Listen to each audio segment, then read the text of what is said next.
Hey, what's up YouTube? DIY guy here, and today we're working on my 2022 Chevy Silverado LTZ, and we're going to be installing the rear splash guards. I'm going to walk you through all the steps, so let's get started. Okay, before we get started, make sure you have all the tools to complete the job. I'm going to try to complete this without jacking up the truck because the first instruction is to jack up the truck and take the rear wheel off. I'm going to try to do that without doing that by using a 90-degree connector here. So, to start off with, these are the GM OEM splash guards, and I'll put the part numbers right there. And it's got the instructions here for you. You're going to need a drill. You're going to need a 13/64 5mm drill bits. 13/64, so that's in the instructions. Obviously, if you don't have one of these and you're going to try to just take it off with the wheel off, then you're going to need a heavy-duty jack and jack stands. This is a Torx 15 screwdriver bit. So again, I'm going to use that with this ratchet so I can get the right angle on it to take the existing screws out, and I'm going to use this to screw back in. On the bottom, you need a rivet gun. I actually already had this one, but I'll show you what I had, because it does come with these parts, and the parts bag has rivets, it has a couple screws, and then these U-hook fasteners.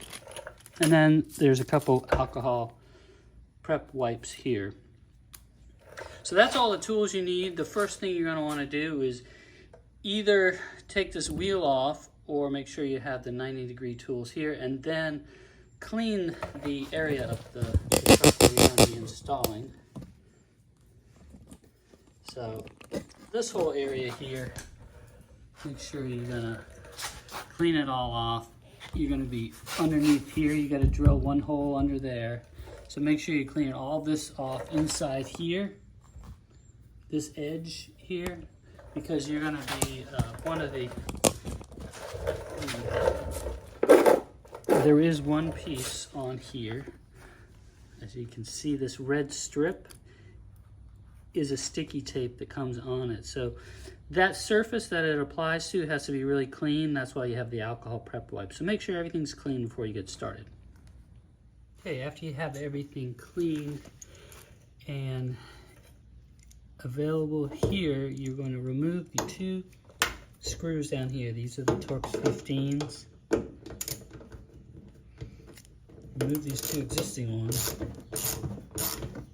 and then just put those aside, because you are going to reuse those, so you hold on to those. Okay, I got both of those out just to kind of show you what those look like. It's a screw with a washer on it. Next, we're going to take we're working on the passenger side here, so we're going to take that flap, and there's a hinge here. I'm going to keep that folded. We're going to place these two holes right on the screw holes that we just took out. Now the other thing we want to do is there's a hinge at the top here. We're going to tuck that behind here so that this goes behind the edge, and line up these two screw holes and install the screws. Okay, as you can see, I got the two screws back in those holes where they're supposed to be. This is behind here, that hinge, and that red piece of tape is still sticking out. It's accessible. It was a little difficult to get this screw to bite into the holder, so you might have to go underneath. Let's see if I can show you here. If you go underneath, you might have to, from the back, you can see this is where the screws, this here and that here, that's where the screws are going to come through. So you might have to push on that to get it to bite.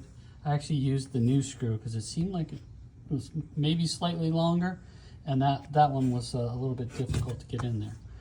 But the next thing we're going to do is drill the holes. Okay, so the next step is we go to drill these using the drill bit. This is the 13/64 drill bit. These have to go through here, and as you can see, there's not much clearance. That's why I'm using the 90-degree Milwaukee attachment, so I can fit that in there without taking the tire off. And then after those are made, that's when you put the pop rivet through the hole and use the pop rivet gun.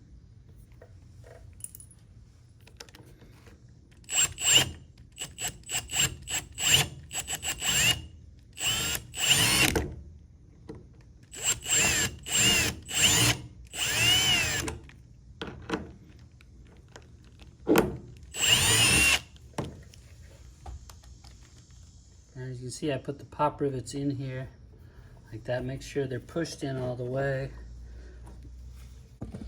Now before you do your pop rivets, make sure that this one has multiple sizes for the rivets.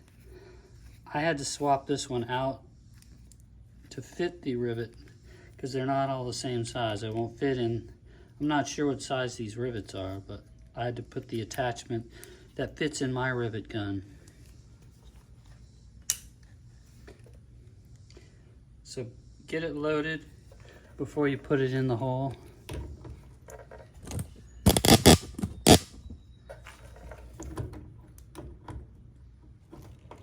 And make sure you push it all the way through before you pop it.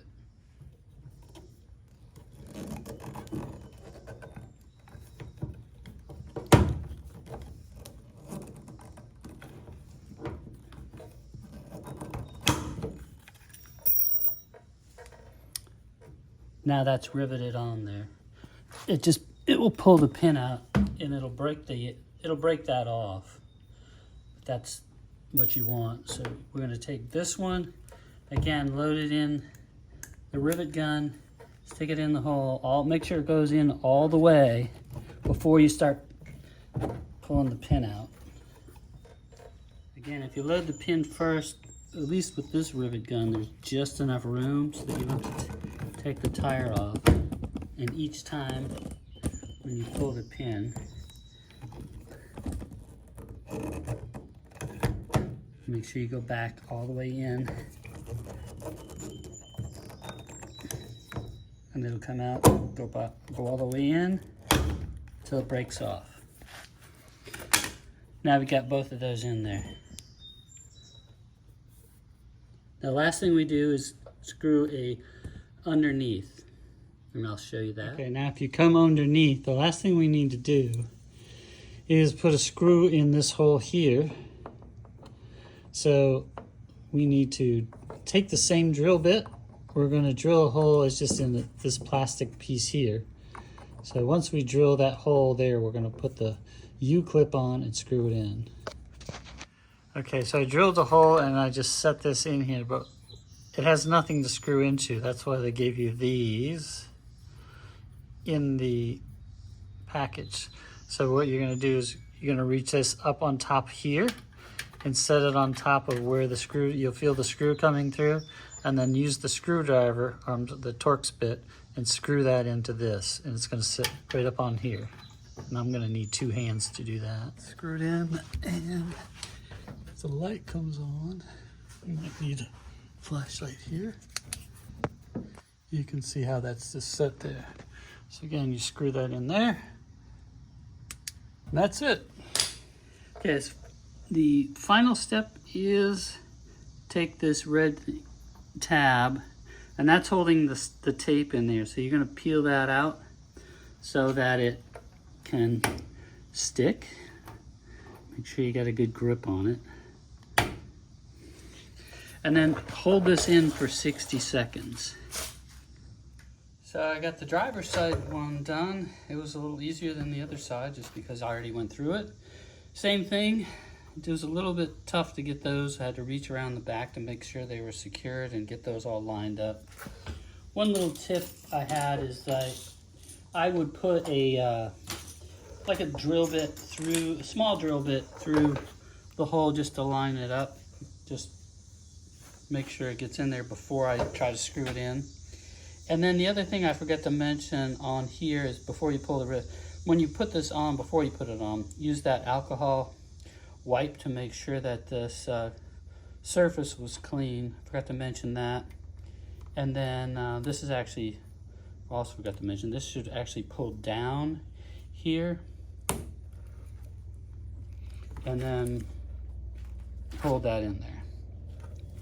So that's it. I hope this video was helpful. If it was, please like and subscribe to my channel. I'll have more Silverado content. And if you have any questions, leave them in the comments. Thanks.